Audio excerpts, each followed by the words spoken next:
Alexandra Levine welcomes you to the Alexandra Levine Live Podcast. Today, we've got a packed show, from breaking news to informative topics that will keep you well informed. So, please click the subscribe button to get notified of her upcoming episodes. If you like what Alexandra talks about, then please share the Alexandra Levine Live to others. Alexandra also looks forward to your comments during this episode. Tonight's Alexandra Levine Live Podcast starts now.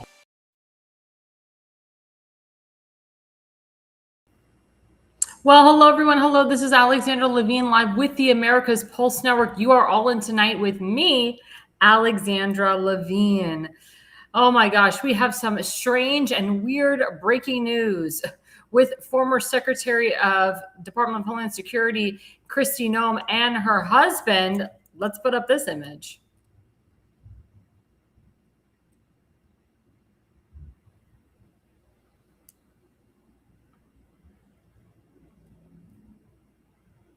Nope, wrong image. We're looking for the breaking news image. There it is. So this was from the New York Post today, and the Daily Mail and the Daily Beast actually broke the story. So exclusive details of Kristi Noem. She weighs in on a report that her husband, who's next to her, Byron Noem, lives a cross-dressing double life. She says the family was blindsided by this. I cannot understand or rack my brain around this story. The whole thing is just insane, considering that her husband was just behind her testifying a couple weeks ago after she was moved from DHS secretary to now the special envoy to the special Americas of Latin, special envoy to the Americas of Latin America. I'm like, what in the heck? And what's disturbing to me is I know her husband. I've interviewed her husband. Her husband seemed like a very decent man, a gentleman, someone who didn't want his wife to overstep or overdo her boundaries. I asked him the question. I said, what if President Trump asked your wife to be his vice president? And he said, no, we're not concerned about that right now. We're not interested in that right now. She's interested in being reelected as governor of South Dakota. So he seemed like he was like the man in the household. I mean, the guy made a fortune from his financial industry. I mean, the guy has more money than she does. The guy owns a farm. I mean, they met on a farm 32 years ago. They've been married for 32 years. And this whole story to me is just so asinine. Here's the next image of him actually cross-dressing. So shocking pictures, and this is really him. He did not cover his face here. Cross-dressing husband flaunting giant fake breasts revealed, sparking grave security questions. So they were saying that maybe he did this or, laid this out there to blackmail his wife. For those who don't know, they've been having marriage issues for a while. She did have an affair with Corey Lewandowski. She was asked at the hearing about her alleged affair with Mr. Lewandowski. She didn't answer it the way she should have answered it.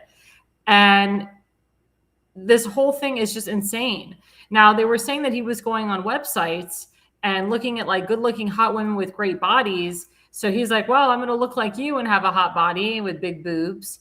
And, he put on this like fake boob t-shirt. And then he's wearing like, you see it with like little pink girl shorts, like he's going to the gym. It's very disturbing. Now, for people who have seen Kristi Noem in person, I have. She's very small. She's flat-chested, or I should say small-breasted, excuse me. She's definitely not a double D or a D cup. She's like maybe an A to a B cup. She's very skinny, very thin. Looks like she's been on Ozempic or she's had a lot of work done. And maybe he's the type of guy who likes a woman with a little bit of meat. So he's looking at women with other meat. I mean, look, she's been looking at other men. She's been looking at other married men. She's sleeping with a married man. And I mean, he's thinking, what am I to do? I'm just the puppet to her. She's just trying to save face by staying married to me.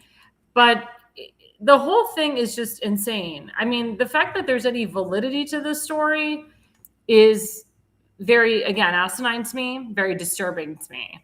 Let's show the next slide, please.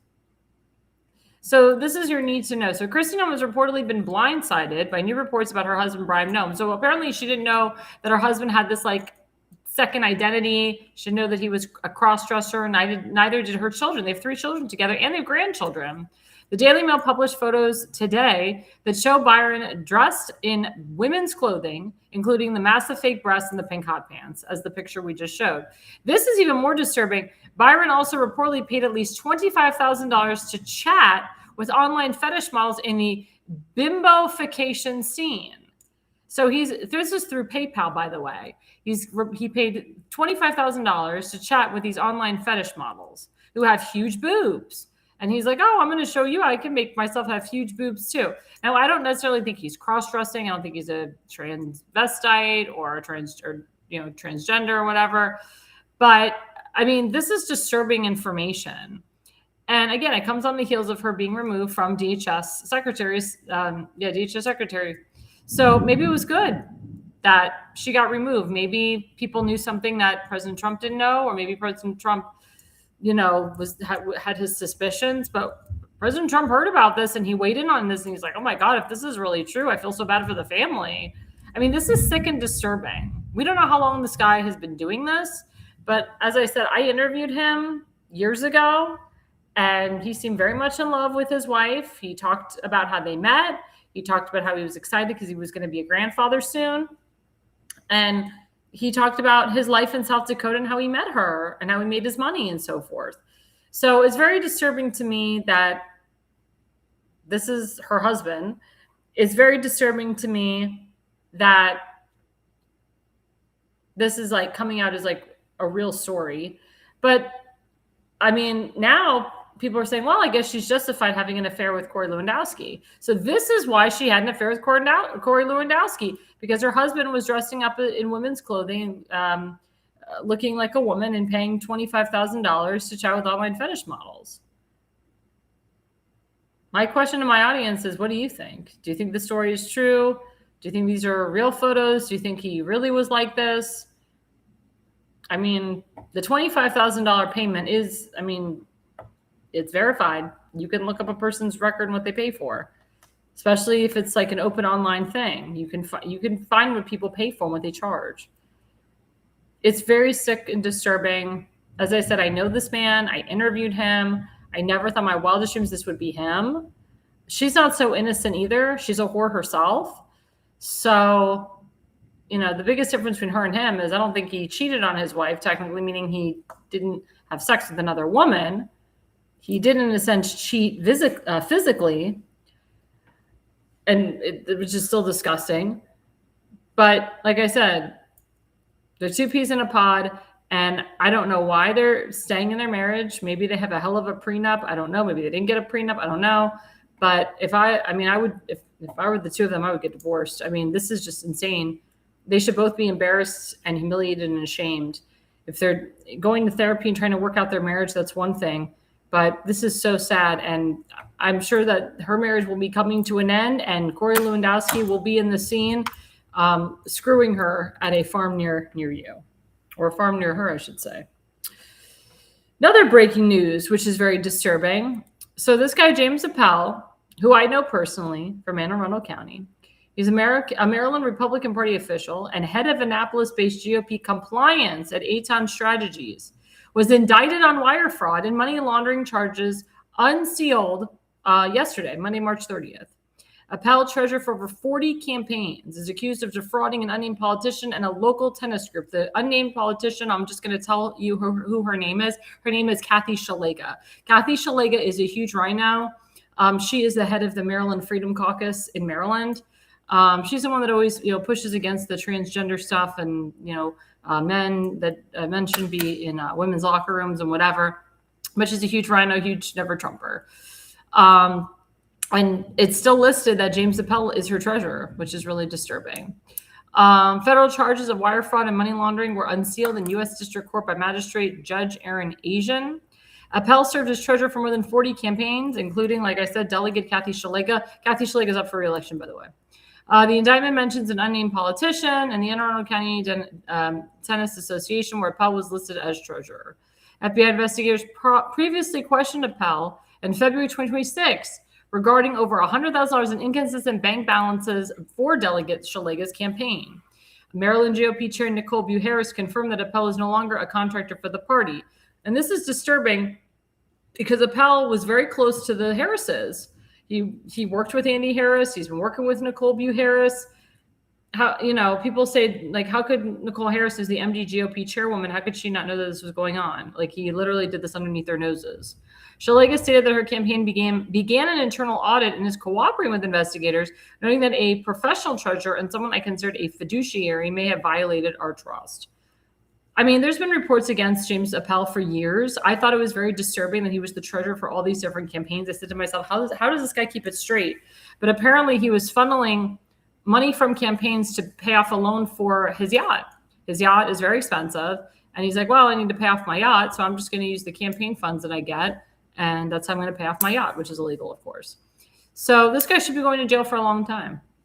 And I hate to say the people that were involved or knew about his behavior should go to jail too. This is Maryland Republicans. This is the Maryland GOP. That's why Maryland Republicans lose, because of these people, because of the shenanigans. And they don't care. They act like Democrats. And they're all rhinos, Republicans in name only.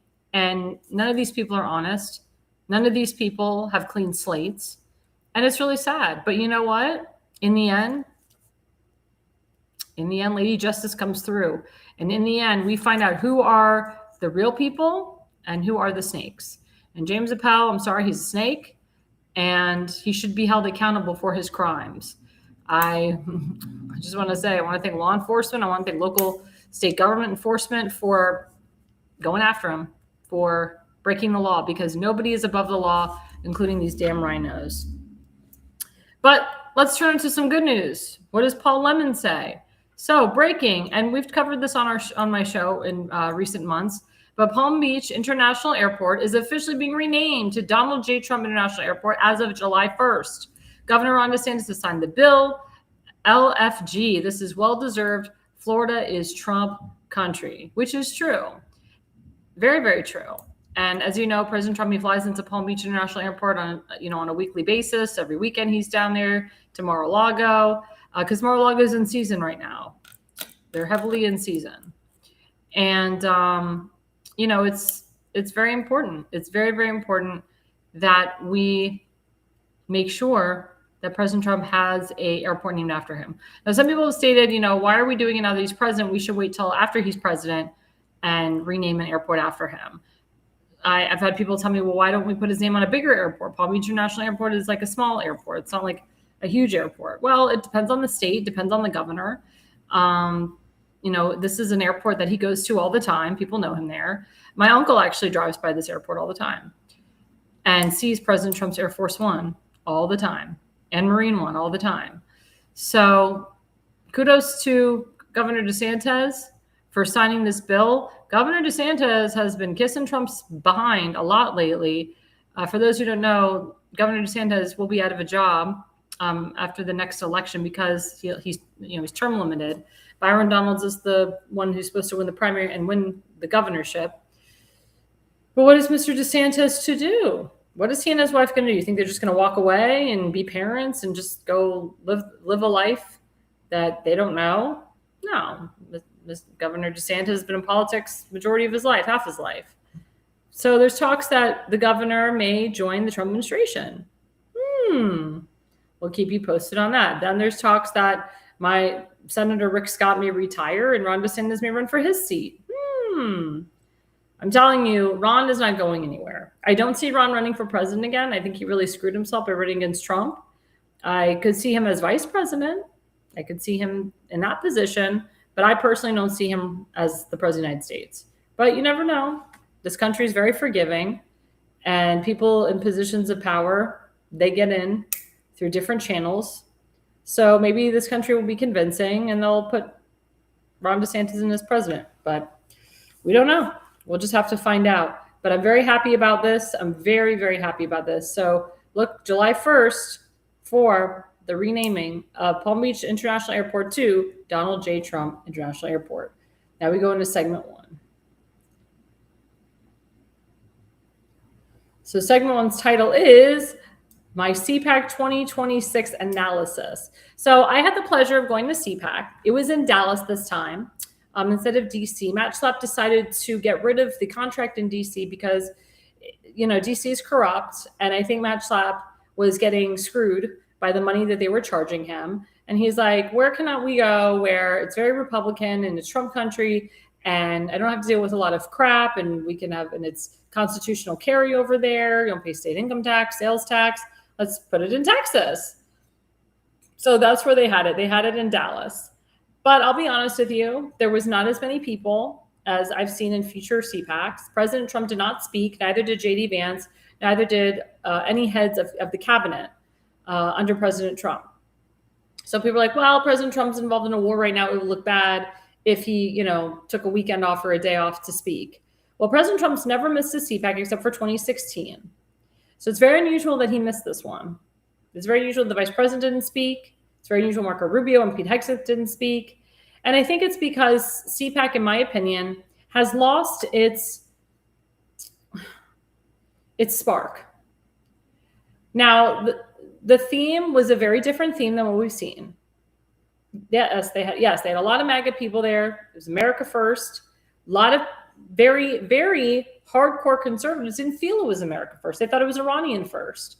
There was a lot of Persians at Cpac because they were all hyped up about Reza, who's the crown prince, coming to speak at Cpac. He was kind of the highlight of Cpac. So I figured maybe President Trump took a step away from talking at Cpac to give the moment to Reza Pavani, because they really want Reza to be the leader, to be the one in power. And President Trump is talking with Reza and Netanyahu on a daily basis about Reza taking over. And Reza wants to take over. He wants to get rid of the Islamic terrorist regime of Iran. And he said, I would love to have a great relationship with Israel. I would love Netanyahu to come here. I love the relationship that we have with President Trump. And let's keep this alliance going. And a lot of the Arab nations support this as well. But Reza said it's up to the Iranian people what they want to do. But he said a line that was very important. He said, we as Iranians, we would rather die standing than die kneeling. So basically saying we don't beg for our lives. We die with pride. And if we die with honor. But he's saying that we will fight to the end. We will fight to the death. And that's important to hear. But again, when I was there, I failed to see a lot of Americans that were supporting Israel. And they definitely were not supporting Iran, and they definitely were not supporting the war. And then you had Steve Bannon. He's the leader of the war room. He used to work for Trump. And Congressman Matt Gaetz from Florida, who I used to really like, really liked. And I know his wife, and I know his brother-in-law. And Matt Gaetz has gone full anti-Israel, which is very sad because he used to be very pro-Israel. Steve Bannon and other people that are on the war room with him, they have just gone off to this anti-Israel war path. They're like, if you don't talk about America first, if you don't focus on the issues here domestically, screw what happens overseas, screw the foreign policies. We need to focus only on American policies. Yes, that's important. But if you don't fix what's going on overseas, then what happens in America is screwed too. I always tell people what happens over there always ends up here. We have a lot of illegal terrorists from foreign countries that have come here illegally that President Trump is trying to get rid of. If President Trump doesn't fix the foreign policy, then he can't fix the domestic policy. People don't understand. These illegals came from overseas. He's got to fix and build the relationships overseas. And the people in power overseas, they love him. The presidents and prime ministers of other countries, they love him. I've never seen such love for America from the Iranian crown prince, from a foreign leader. I see it in Viktor Orban, the prime minister of Hungary. I see it from Bibi Netanyahu. I see it from Javier Milei in Argentina. Why can't we get the majority of governors to support President Trump, regardless of party? Why can't we have that here? Why can't I see more American patriots being happy that President Trump is going in there and he wants to have peace? And this is not a long war. Everyone's like, oh, President Trump said I'm a no war guy. This is not really a quote war. This is not like Iraq and Afghanistan. This is something that has been going for 46 years that President Trump was the only person to have the balls to do something about it. But because Israel's involved, oh my God, Israel's the enemy. Oh my God, Zionists. You can't say the word Zionist, Zionism. Oh my God, it's a curse word. I'm so sick of it. There was a lot of anti-Israel and anti-Zionist people at Cpac this year. And Cpac talks about combating anti-Semitism. Now, I was at Cpac Shabbat. I was honored there. And that was a beautiful, beautiful Shabbat. It was all pro-Israel. It was all pro-Trump. There was no shenanigans. Nobody was, saying that we're not America first enough. That, I would say, was the highlight of the Cpac. That was one of the reasons I went to Cpac, was because of Cpac Shabbat, to be honest with you. It was the highlight for me. But again, the ignorant young kids, and I interviewed some of them, they really don't know what the hell is going on. But I can tell you, and they had a Cpac straw poll, that 85% of people support Israel, and 87% of people support what President Trump is doing with Iran, and 96% of people support Marco Rubio as the Secretary of State. Now, what's interesting to me is that I think it was like 53% of people supported J.D. Vance as the next president in 2028, but Marco Rubio was at 33%, so he's not that far behind. I can tell you, I support Marco Rubio for president more than J.D. Vance, and that's because J.D. Vance has said some things about Israel that don't sit well for me. And I'm not the only Jew that has said this, and this is regardless of political party. I've heard Democrats say the same thing, that they would rather have Marco Rubio than J.D. Vance. And a lot of Jewish Republicans say I'd rather have Marco Rubio than J.D. Vance. Now, you can criticize Marco Rubio all you want. He was part of the Gang of Eight. He was a rhino, never Trumper for a long time. People say he's establishment. Somebody said that Trump made a deal with the deep state to put Marco Rubio in as president. There's all these possibilities, theories, scenarios. But I can tell you that Marco Rubio has the experience and he has what it takes to be president.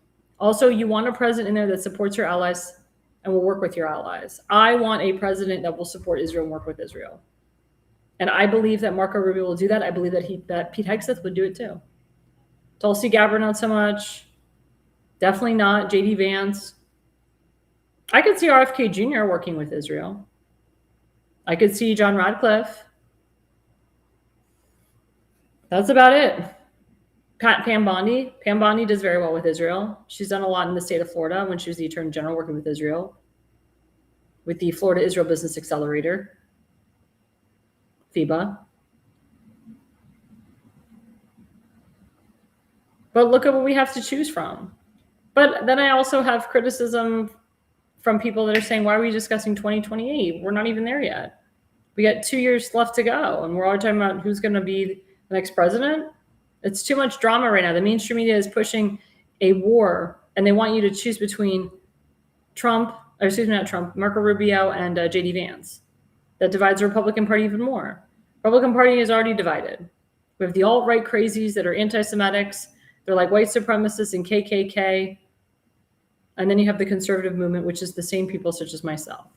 And on the Democratic side, which there's hardly any more moderate Democrats. They've all switched to Republicans. And then you have democratic socialism, which is the minority trying to be the majority. So there's a lot of division in both parties, but the difference is that the Democrats stick together more than the Republicans do. The Republicans have to question everything. And they have to be too emotional and add drama.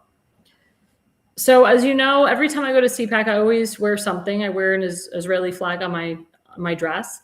This time I decided to wear a flag, and we'll put up the first image.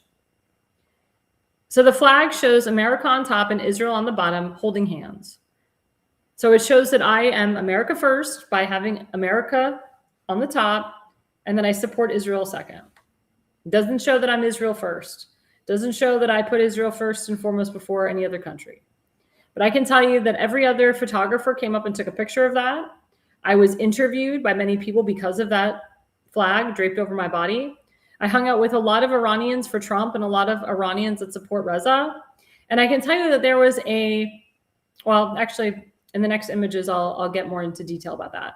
But I wore this to show that we support Israel, that we will stand and support our ally, and that we can depend on Israel when we need them, and vice versa. Let's put up the next image. So this was actually a picture of the Gaylord in Texas. It's a much bigger Gaylord than the one in DC. And up at the very top, you can't see it because it's not nighttime, but they had a sign saying Cpac all over the place. And it was very beautiful. Like, it was a really, really beautiful ceiling of Cpac. And I loved it. Like, I really loved how they demonstrated this. I mean, every other restaurant you went to was a saloon, a lot of bars, a lot of things to do at that hotel itself. Let's put up the next image. So this I want to get into. So before you even get to the Gaylord, they had a flag wave signing. So what flags are there? You have the United States American flag, you have the Iranian flag, and you have the Israeli flag. Now, some people at Cpac, they lied and said that they saw a bunch of foreign flags. There was only 2 foreign flags, the Iranian and the Israeli. The American flag was first and foremost and hanging up straight high. I didn't see a Mexican flag. I didn't see a Guatemalan flag, an Ecuadorian flag, a Peruvian flag. It's not like when, they had the riots against ICE type of thing. No, they had 3 flags: America, Israel, and Iran. And let me tell you something. It was so beautiful as a Jewish person to see that. It was so beautiful as a Jewish person to hear the respect and love that Reza gives to the Israelis as well as to the American people. Let's put up the next image. So again, it shows more of that flag wave signing. It shows, again, the Israeli flag, the Iranian flag, and the American flag. So all these people that went to Cpac that claimed all they saw was foreign flags, they're dead wrong. And a lot of these people that said things about Cpac, a lot of them are alt-right people. A lot of them are like hardcore conservatives. Don't believe we should be giving money to Israel. Don't believe we should be going to war with Israel. Again, they're on the wrong side of history. They don't understand what Trump is doing. That's why I thank the Lord that they're not in positions of power, because they would really ruin our country first and foremost. Let's put up the next image. So again, another image of a woman holding an American flag up high with an Iranian flag, and yes, there's an Israeli flag right there. So again, 3 flags. Where's the truth that there was a bunch of foreign flags at Cpac? Now again, I told you the vibe of Cpac was very different than what I've seen in previous years. I hope that next year's Cpac will be better. It's going to be in Florida, Orlando. I hope that President Trump speaks. That's why it's very important that Republicans win hardcore in the midterms, and that we keep the House of Representatives Republican. We expand the House of Representatives Republican. But again, the lies that people told about a bunch of foreign flags at Cpac. This was a beautiful thing to see. As a Jew, as I said, I was very happy with this. I wasn't offended. I loved it. It was very nice to see Iranians stand shoulder to shoulder with me, saying they love Netanyahu. Am Yisrael Chai, I heard, which means Israel of life, or to life with Israel. So people that were pissed, they need not to, they shouldn't have been pissed. A lot of people jumped the gun. Again, you work with logic, not emotion. Let's go to the next slide. So this was really interesting. So I was very happy to see this organization. It's called We Are the Zionist Generation. This guy had a t-shirt saying, I'm an American Zionist. And they put this booth all, in the back. These people happened to be at Cpac Shabbat, and they spoke about their organization.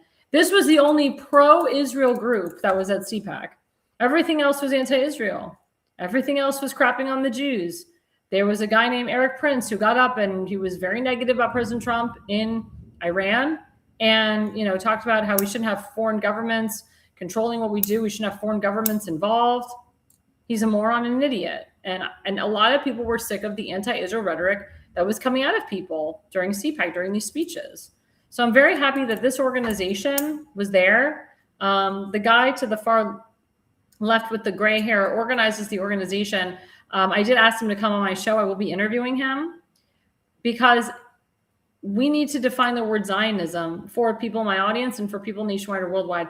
The word Zionist is not a curse word. To be a Zionist is a good thing, not a bad thing. To support Israel's right to exist is a good thing. And you will walk beside Jesus or whoever you worship in the kingdom of heaven if you support and stand with Israel. And everyone's like, well, it's okay if I criticize the Israeli politics. The problem is people don't understand what they're criticizing, and they attack Netanyahu and they don't understand why. And then they call him a Zionist this and a zealot and that. And I'm like, okay, well, now you're attacking Zionists. And then people say, well, I don't like Zionists. I'm anti-Zionist, but I support Israel. I support some Jewish people. No, you can't. That doesn't work. If you're anti-Zionist, you're anti-Israel. And if you're anti-Zionist, it means you hate Jews. You are anti-Semitic. I know people don't want to hear it. I know they don't understand it. And that's the propaganda that the left pushes on TikTok and so forth. But anti-Zionism is anti-Semitism. And if you have a problem with me saying that, I don't give a damn. Because I'm wiser than you on this subject. And I know the subject really well.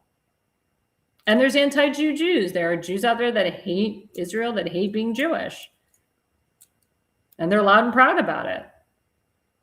But we have to call out the hate. So I applaud this organization, this American Zionist organization. I'm glad that they were at Cpac. I'm glad that there was at least one organization besides Cpac Shabbat, which is with the young Jewish conservatives, that supported Israel, that supports the Jewish people and American Jews nationwide and worldwide. Let's go to the next image. So who is this? So this is Jewish comedian Rob Schneider. So Rob Schneider is a former Democrat. He lived in California. He moved from California to Texas because he was so sick of Gavin Newsom and the taxes and how the state of California was turning out to be. So now he tours all over the country and he's doing great and he's funny as hell. And he loves Trump. He supports Trump. And he was doing a skit with Real America's Voice and Real America's Music. And he was just hysterical. And, you know, he always talks against Ilhan Omar, always talks about the Somali fraud, says, you know, don't leave your child with a, you know, someone from Somalia. Don't have an au pair from Somalia. He's hilarious, but he's right. He's right. And his wife is very supportive of what he does, which is very important. You do want to have a spouse by your side that understands your politics. It becomes very dicey when you don't. And it was just a pleasure. It was such a pleasure to see him and to hear what he had to say. Let's go to the next slide. So this is my friend Brandon Struck. Brandon Struck is the founder of #Walkaway, which is, you know, telling everyone to walk away from the Democrat Party. He himself was a hardcore liberal and walked away from the Democrat Party in 2018, never looked back, and created a big organization. And he talked about his relationship with Mark Levin and Tucker Carlson. He said, they're both my friends. I'm not going to, you know, not talk to one over the other. I'm not going to silence one over the other. And he said, there's no reason that I can't be friends with both. And I do not have to choose. And I'm not going to choose because someone tells me to choose. I'm going to be my own independent person, do my own independent research, and I'm going to choose who I talk to and who I interview with. And he was just being very honest and objective. And there's nothing wrong with that. I love the fact that he supports Mark Levin. I love the fact that he supports the Jewish people. He was at Cpac Shabbat with me a couple of years ago, and he has gotten a lot of Jewish people to leave the Democrat Party. What happened to Brendan Struck was BS. He was completely screwed over. He got, you know, unfortunately, he was arrested after he wasn't even near the Capitol on January 6th. And I mean, it completely changed his life, probably forever. But now he's getting back his revenge. And I support his fight. I support his fight to combat the corruption of the government, because the government screwed him. So he's not going to allow anybody else to get screwed over. But he has a big voice and a big following. I've supported his movement from the beginning. I've done a lot of events with him. Tim Fiesenmaker and I have done a lot of events with him. We will continue to do events with him. He has done a lot of events with Tim. He supports Tim a lot. And he's all about freedom of speech. He will never take your freedom of speech away from you. He just doesn't like hate speech. Let's go to the next slide. So this is Todd Crisley. Todd Crisley, as you know, he and his wife were arrested. They were convicted of wire fraud and different charges. He said they were falsely accused, and the judge was going to have him in there and his wife for 25 years. His daughter Savannah was pleading with President Trump to take a look at their case to see if they can lower her parents' sentence and pardon their parents. And she is like a big voice, big Republican. Cpac gave her a voice. And because of Savannah's efforts, her parents were pardoned by President Trump. And they're going back on the road. They're actually moving to Texas from Georgia, and they're starting a new show. So we're going to look for that. And I used to watch his show, Grizzly Knows Best. I used to watch it on Bravo. But, you know, he, you know, says I'm innocent. I mean, he's been saying it for years. My wife and I were innocent. And he thanks President Trump every day for pardoning him, and he's a big supporter of President Trump, big supporter. So it's good to see him there. It's good to see, good to see him and good to hear what he had to say. Next slide, please. So this was John Solomon with Dean Cain. Dean Cain was Superman back in the day. He also enlisted to be an ICE agent. Dean Cain has gone full out for Trump, big Trump supporter. Jonathan Solomon also has his own network, and he's on Real America's Voice as well. So Real America's Voice had a lot of celebrities featured up there, and a lot of big names like John Solomon and so forth up there. And, you know, it was good to see Dean Cain. Dean Cain was very sweet. He came up to everybody and just was very personable. Next slide. So again, this was the highlight of Cpac. Reva Pavani, he is the, or Pavlani, excuse me, I'm butchering his name. He's the Iranian crown prince. So Cpac erupts in silence as exiled Iranian crown prince Reza Pavlani delivers a massive line at Cpac. He says, President Trump is making America great again. I intend to make Iran great again. And there was thunderous applause when he said that. There was a lot of people that were in support of the crown prince there. I support him. Like I said, I hope that he takes over. As you know, his father was huge in Iran. So he wants to take over. He wants to be, you know, the guy in charge. But he said it's up to the Iranian people to take back their country. He did already talk about the steps that he, Netanyahu, and Trump are making for the transition. He talked about IPP. He talked about digital. He talked about he acted like he was already ready to go. Like they're putting him in place. So it was very positive, very uplifting. Pete Hegseth again said that we're winning the war. And of course, they're not going to tell us every little detail. They're not going to tell us everything behind the scenes. But he's very optimistic and positive and accepted being the person of power. Next slide. And Reza Pavlani at Cpac, he said, quote, the final blow will be delivered by the people of Iran themselves. They're taking shelter while the bombs are falling. But when the right moment arises, I will call on them to rise up again. And that was a very important line. So I'm going to say it again. The final blow will be delivered by the people of Iran themselves. So he's saying it's up to the Iranian people. They're taking shelter while the bombs are falling. But when the right moment arrives, I will call on them to rise up again. So that, again, that is what Trump and him and Netanyahu and other Arab nations are talking about. And let's go to the last slide.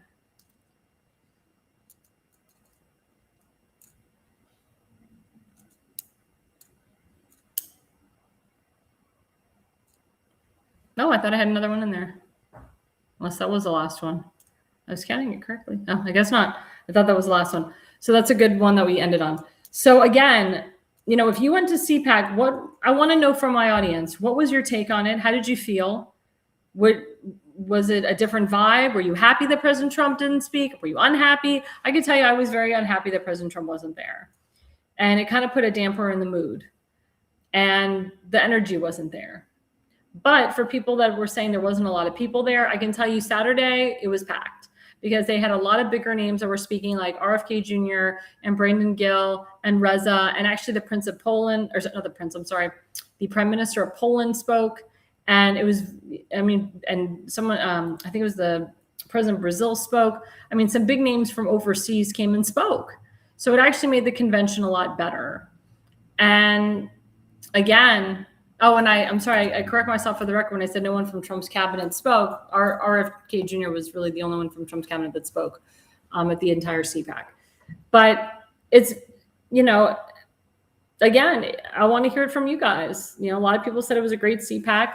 There was people that were there for the very first time. A lot of people told me this is my first Cpac. And I was very floored to hear that. And I know they'll be coming back next year in Florida. But has Cpac lost its spark? I believe it has. There's been some scandals against Matt Schlapp in the past. And, you know, it looks really bad when the President of the United States, who's been there since 2017, doesn't come speak. It looks very bad, especially when midterms are coming up. But I believe that after the midterms, if we get significant wins, he'll be back. So before we go on our break, don't forget to go to RNC. Why am I saying Stonewall? Sorry. RNC store. I came into my own writing. .com/ALL. That's rncstore.com/ALL. Get 10% off. Type in ALL. If you don't type ALL, you don't get the 10% off discount. You got to go to rncstore.com. This is great. We have Passover coming up. Passover food is horrific. So you want to take these supplements before you eat Passover foods, aka matzah and gefilte fish. Gefilte fish is Seth Eisenberg's favorite, by the way, not. And of course, after you're done with that Passover food, because kosher for Passover cakes are disgusting, you want to detox yourself. You want to clean yourself out of all of the kosher for Passover food that's going to make us all gain 20 pounds. But I advise everybody to just eat matzah for one day, even though it's 8 days. Eat matzah for a day. Just eat plain food, potatoes, vegetables. Now, there are some Jews that are Sephardic. They'll eat what they call legumes or rice. If you're one of those Jews that go Sephardic during Passover, I advise you to eat light rice, to eat light beans, to help your digestive system. But if you're eating all that veal and brisket and matzah for Passover, oh my God. And then if you're one of those people that celebrates Easter and Passover, oh my God, you're getting a double whammy. So take rncstore.com/ALL, take these supplements. I've lost significant amounts of weight because of it. My energy level is up. So please, guys, this is very important that you take these supplements. Again, put ALL in there. If you do not put ALL, you do not get the discount.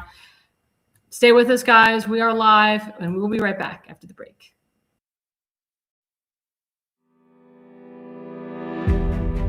Hi, I'm Alexandra Levine. I'm a professional opera singer, actress, TV, and radio personality. Since 2015, I've been a volunteer, a field director, and a campaign manager, learning the ins and outs of the political world. That's why I became a political consultant. My job is to lead you to victory with organization, structure, and the mindset of winning for your district or state. With my guidance and direction, I can keep you focused on the things that matter to the people and advise you on key issues that need to be addressed. If you're a serious candidate that is serious about winning, then book a consultation with me today. Go to levineconsulting.co. You'll be happy you did.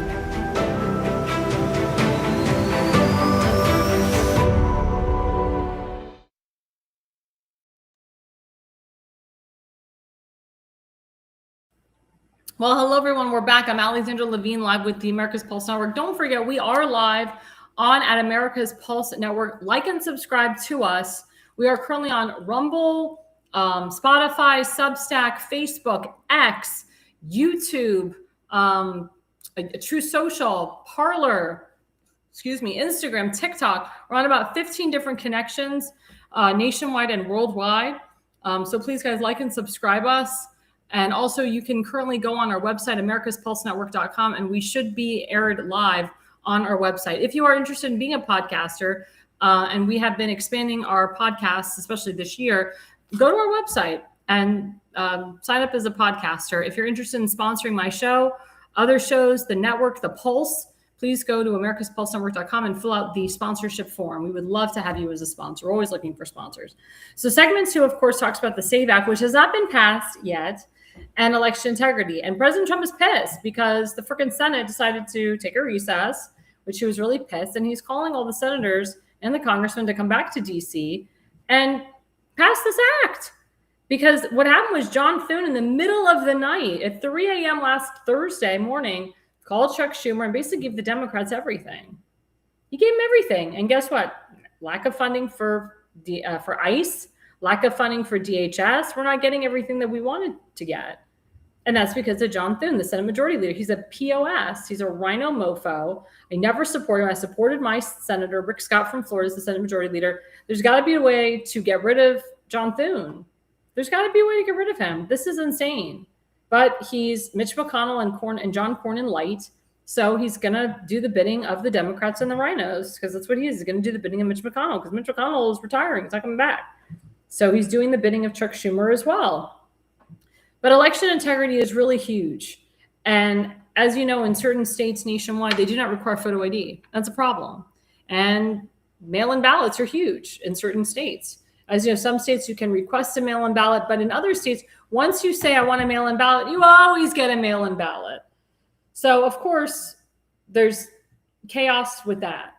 Also, we're finding, especially in liberal states and liberal counties, that require signatures to get on the ballot, such as Ohio and New Jersey, like what happened with our good friend Damon Galdo. is, he was required to have a certain amount of signatures. He got the signatures that he needed, but for some reason, 500 of them didn't work out. He needed 500. And I think, and Damon Sherrod, you can double check me on this.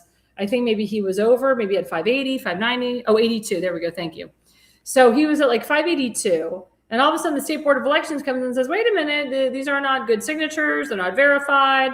They don't look legit, blah, blah, blah. So they took him down to 481 and you need 500. So he had to go to court and fight. And he fought, Baruch Hashem, we say, and he's on the ballot in the general because he already won the primary.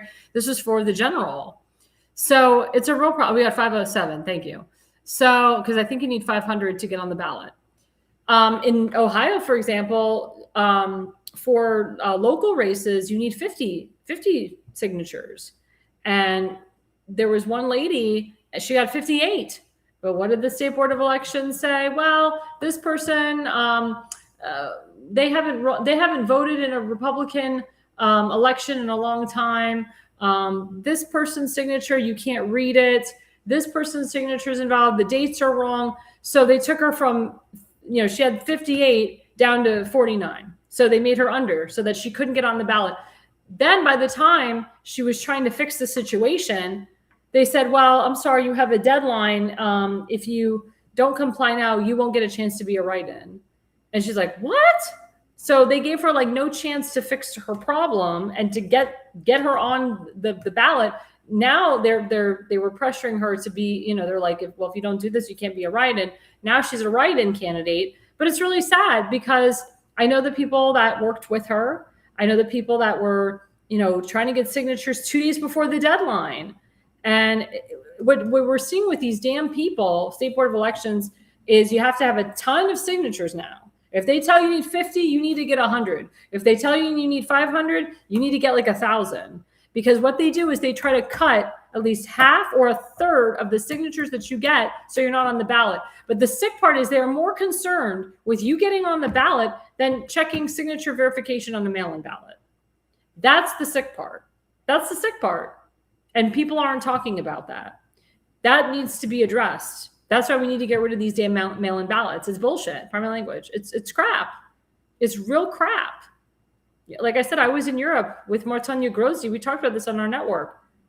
They don't have mail-in ballots there. They don't have them. If somebody is sick, they have someone come over and help them with their ballot, but they still have to cast the ballot on the day. There's no casting the ballot beforehand or after. They don't do early voting. It's election on the day. You know the results right away. And it's paper ballots all the way. All the way. So it's really disgusting. And it's a real problem. And nobody's talking about it. Nobody's talking about it. Let's put up the first image.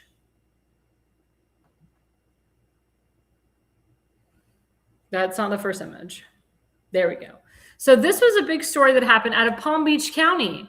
Palm Beach election volunteer arrested for stealing encrypted access key and computer equipment days before Democrat wins special election by 800 votes. The district includes Mar-a-Lago, which is President Trump's district, which he won a significant percentage in 2020 and 2024. And they said the district includes Mar-a-Lago. Investigators fear the key could be reverse engineered to tamper with voter registration. If it's happening in Florida, it's happening everywhere. Let's go to the second slide. So the second slide is a volunteer at the Palm Beach Elections Office. He was arrested after allegedly stealing an encrypted access key and computer equipment just days before a special election. The Democrat candidate won that race by 800 votes in the district that includes Mar-a-Lago. Investigators again are concerned the stolen encryption could be reverse engineered to compromise voter registration systems. The theft was reported after the election. Of course, that's what always happens. And the items were recovered from the suspect's home, along with a large amount of electronic devices. This case raises serious questions about election integrity, even in a state like Florida. And I'm a resident of the state of Florida. I vote in Florida. And I've told my governor, Ron DeSantis, to get rid of the damn machines. Because this was a volunteer that literally stole one of the machines and effed with it at his home. Where were the election judges? Where was the State Board of Elections? Where was the law enforcement to stop this guy before it happened? There's camera footage of him taking it. And again, people are like, oh, it's the machines, it's the machines. Are the machines AI? How do they work, huh? Human beings have to mess with the machines. Yes, we're in an era of robotics and AI, but not when it comes to these machines. So how did this happen? My friend William Newton coined the term corrupt internal election personnel. That means it is an inside person, an inside volunteer who was not heavily vetted, stole this machine. And there's a lot of inside people, like we saw in Georgia in the 2020 election. Corrupt internal election personnel that steal elections. We have people in the state board of elections all over the country that ruin elections for the right person. In Baltimore County, we have a Rhino Republican who works for a Rhino delegate, Rick Metzger. He works under him. And this guy is going to be working the elections, especially the contested primary with Tim and this Rhino opponent. And the Rhino opponent is supported by the guy that works at the State Board of Elections that works for the Rhino Republican, Rick Metzger. I've called upon the State Board of Elections to remove the guy that works for the Board of Elections in Baltimore County. I do not want him anywhere near Tim's primary because I'm very fearful that he will tamper with Tim's election because he supports Tim's primary opponent, the Rhino, and because he does Delegate Rick Metzger's bidding and Johnny Salling's bidding as well. I do not trust any of these people. Again, corrupt internal election personnel. It's been proven time and time again. So it's not just the machines, folks. It's not the mail-in ballots. It's not the voter rolls. It's not this crap. And corrupt internal election personnel. My friend William Newton can't say it enough. And I've read his research. It's brilliant. It's been proven. His research, it has been archived in state GOPs nationwide, in Alaska, in Arizona, in Florida. My governor, Ron DeSantis, has William Newton's research, as well as President Trump, and Mike Pence had it too. And Chris Kobach, former congressman of Kansas, has it also. Ted Cruz has it. Greg Abbott has it. Maryland GOP has it. The state, Annapolis, the state legislators in Annapolis, Maryland have it. This is serious, folks. This is real serious. It's so serious that we talked about it on Lindell TV. Let's show the clip.